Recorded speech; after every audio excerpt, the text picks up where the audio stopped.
We can never know when a moment of truth will arrive, a moment that will define our lives by whether we rise to it or yield, whether we let the moment pass or somehow summon the courage to meet it face to face. Such moments of decision come to define any life, and they come to define our lives over time. By what we have done and by what we have left undone is the record of our days on this planet written. And the thread that weaves through each of those days is the question of courage. The question of whether we can find within us the courage to act when the defining moment is upon us. There are, of course, many types of courage, or at least many ways to measure and describe it. Courage is sometimes synonymous with nerve and moxie and pluck, with valor and grit, with fearlessness and audacity. Sometimes we speak of someone who is daring or brave as being courageous, though I am not so sure bravery and courage are actually the same thing. Each of these words shares shades of meaning with courage, but true courage speaks more than the others to matters of the heart. The word itself, of course, comes from the French word coeur, that precious organ that beats out the pulse of life within each of us. Courage then calls us to take heart in the face of what frightens us, to take heart knowing that our lives and maybe even our souls depend on it. Courage, the pilot Amelia Earhart said, is the price that life exacts for granting peace.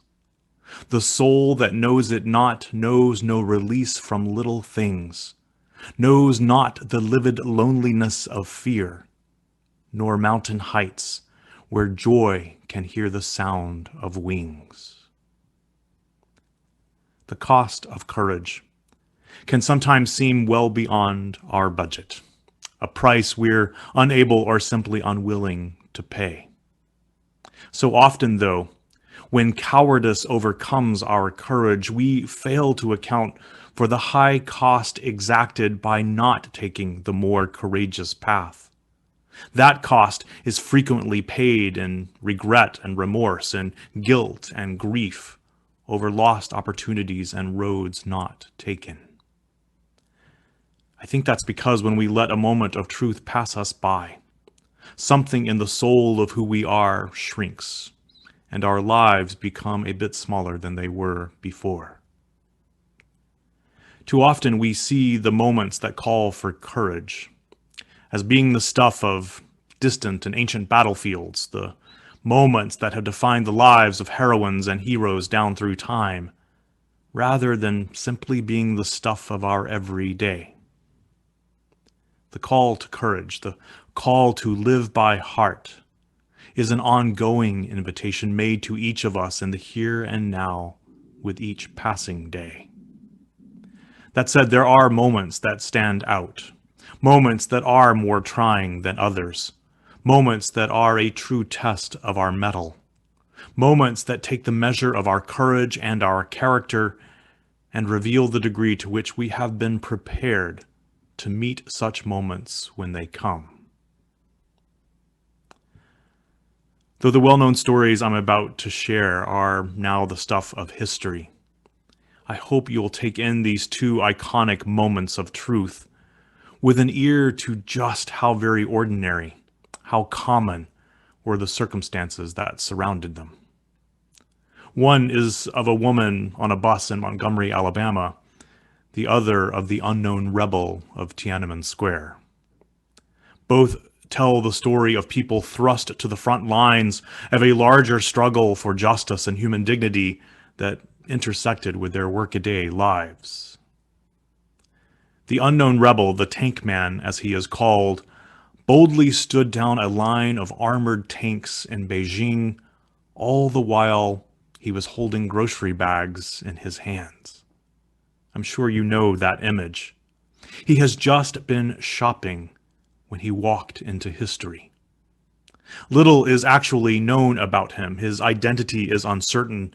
It's widely thought he was swiftly arrested and likely executed. His memory today, while known around the globe, is largely lost within his homeland, as the famous photo of him standing down that line of tanks has been suppressed in China since the uprising there in 1989. But what endures for me is the question of what prompted someone strolling back from the store, out running errands, to confront that array of tanks rolling through the square. It's likely impossible that we will ever know. But as powerful as the defining image we have in our heads from that day is, what I find all the more powerful is another photo of the scene that was released just a few years ago. It was a photo taken from ground level, not from the hotel balcony 6 floors up and from a safe distance, but from the sidewalk at street level 20 or 30 meters away. What is seen in that image is a man determined and defiant. He is standing alone in the middle of the street as people are running for cover, fleeing in every direction. At the moment that the photo was taken, the tanks are still probably 100 meters away. And there he stands, steady and calm. It turns out he didn't just dart into the street at the last minute. This was not something he did on a whim. He stood there with intention, and he let the tanks come to him. When they drew close and saw that he wouldn't budge, they tried to go around him. He then simply moved into their path again and again until they stopped. He then climbed up on top of the first tank and engaged the driver in a conversation. Eventually, he made his way back down and then parked himself in front of the tank again. The standoff only ended when 2 people in blue uniforms whisked him away to a fate unknown to this day. There is some speculation that if he is still alive, given the suppression of the photo within China, he may not even know of his fame around the world. And yet, this very public moment of truth is one that we carry with us as a profile in courage. I've often wondered what compelled him to take such bold action, and what, if anything, in his life had prepared him for such a moment. What speaks to us across the years and through those photos is his enduring testament of defiance, of someone doing something that surely scared him to death, and maybe quite literally brought about his untimely end. The other image that I'm holding in my mind is the one of Rosa Parks on an Alabama bus in 1955. The classic story is of a demure black woman on her way home from a hard day's work as a seamstress in a downtown department store who was just too tired to give up her seat on a segregated bus when it was demanded by a white man. In the 65 years since that moment of truth, Rosa Parks' story has become the stuff of legend, and the actual facts covered over in the mists of modern mythology. As she told a reporter several years after the incident, "People always say that I didn't give up my seat because I was tired, but that isn't true. The only tired I was tired of giving in." What history has a hard time remembering is that what happened on December 1st, 1955 was not some single act of defiance. In the 12 years prior to that defining day, Rosa Parks had been kicked off buses multiple times for her refusal to sacrifice her seat. She had even faced off with that same bus driver at least once before. And what is so often forgotten is that she had been both studying and teaching nonviolent resistance for years by the time she boarded that bus that December day. What she had learned is that you can practice courage, that you can study it and prepare yourself until a moment that matters arrives. Yet the study of courage presents something of a paradox. To practice courage, it will do you no good to hit a gym or study martial arts. To become courageous, you need not hone the powers of the body or the mind. To live courageously, you must harness the power of the heart, for the ultimate key to courage is vulnerability. And that is the paradox. To be courageous requires opening ourselves to the possibility of hurt and harm, of insult and injury. The courageous have a way of putting their hearts and sometimes even their lives on the line. Brené Brown, the well-known researcher of human connection, about what binds us together and what gets in the way, noticed early on in her work the odd trend that she couldn't explain. As she puts it, when you ask people about love, they tell you about heartache. When you ask people about belonging, they tell you their most excruciating experiences of being excluded. And when you ask people about connection, the stories they tell are always about disconnection. She struggled to understand this unnamed thing that unraveled connection and caused people to respond over and over again in this way. And what she found was that this unnamed thing is shame. That sense that each of us, at least occasionally, has. That pernicious feeling that we are not enough.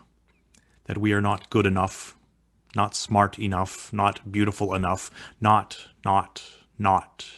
enough. In her research, though, she discovered a key difference between the people who have a strong sense of love and belonging and the people who really struggle for it. And that difference boils down to the people who have a strong sense of love and belonging, believing that they are worthy of love and belonging. That's it. They believe that they are worthy. She plunged into trying to better understand how such a sense could come about.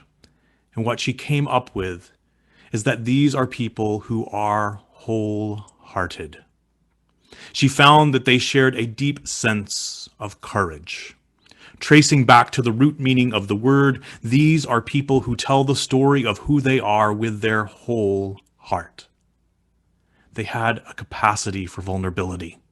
They could put it all out there. They could put their imperfection on display without worrying whether it might undermine their worth.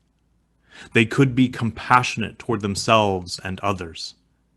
And they could be their most authentic selves because, as she says, they were willing to let go of who they thought they should be in order to be who they were. Warts and all, they were themselves. What made them vulnerable also made them beautiful. They didn't consider being vulnerable excruciating because they knew that it was simply necessary to live a courageous and connected life.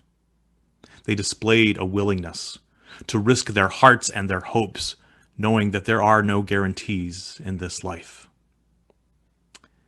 And she found with the other group, with the ones not quite living with their whole hearts, that they had a way of resisting vulnerability at all costs, often numbing feelings of grief and shame and disappointment, the kind of things we often would prefer not to feel. And yet, as her research makes so starkly clear, you cannot selectively numb. When we numb the emotions that we try to keep at bay, we also numb ourselves to happiness and gratitude and joy. The first principle of our Unitarian faith is that we uphold and promote the inherent worth and dignity of every person. And yet, I know a good number of us find this principle much easier to apply to other people than to ourselves. Out of fear that we are somehow lacking, somehow less than, we too often numb ourselves to not only the hard stuff, but to the good stuff too. And so my prayer this morning is that each of you might, with each day, come to live with your whole hearts and with compassion for your own faults and imperfections, for your sins and your shortcomings. To know that you are of intrinsic worth, to know that you are enough simply by the fact of your being, to know that you can live with courage by living with a heart open wide. To practice the art of vulnerability, knowing that we can live for what we love rather than what we fear. Our moments of truth may never call us to stand down a line of tanks or refuse to budge on a bus. But our moments of truth come every day, calling us to be courageous by being vulnerable. May we trust deeply enough in our own worth that we might risk an authentic life. May we put ourselves on the line, knowing in our heart of hearts that courage truly is the price that life exacts for granting peace, and yet be unconcerned about counting the costs. So may it be, this day and all the days we are given. Amen.